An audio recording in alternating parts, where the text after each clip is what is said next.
പ്രസവം എന്നത് സ്ത്രീകൾ ഒരു എൻജോയ്മെന്റ് ആയിരുന്നു. ഓ എന്നാ പിന്നെ പേടിക്കണ്ട. ആ എൻജോയ്മെന്റ് ഇന്ന് ഇല്ലാതെയാക്കിയത് ആശുപത്രികളായിരുന്നു.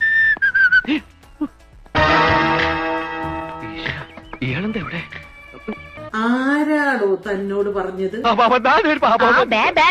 ഇനി ഇങ്ങനെയൊക്കെ പാടുള്ളൂ.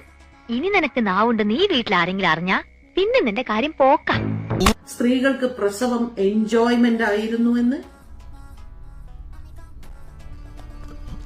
എവിടെ പോണു? തൊണ്ട വെള്ളം കുടിക്കും. സ്ത്രീകളുടെ ആ സമയത്തെ മാനസികാവസ്ഥ എന്താന്ന് താൻ അറിഞ്ഞിട്ടുണ്ടോ? എനിക്ക് ആലോചിച്ചിട്ട് ഒരു പിടിയും കിട്ടാനല്ലോ പോയാ.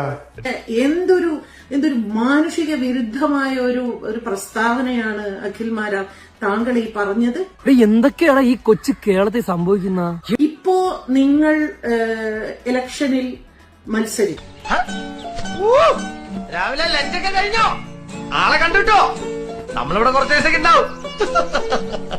Very nice pillow. താങ്കൾ ജയിക്കുമോ ജയിക്കില്ലേ എന്നുള്ളത് വേറൊരു കാര്യം. ആത്മാർത്ഥമായിട്ട് ഞാൻ ആഗ്രഹിക്കുന്നുണ്ട്. അയ്യോ ജയിക്കല്ലേ അഖിൽമാരാർ എന്ന് എനിക്ക് നല്ല ആഗ്രഹമുണ്ട്.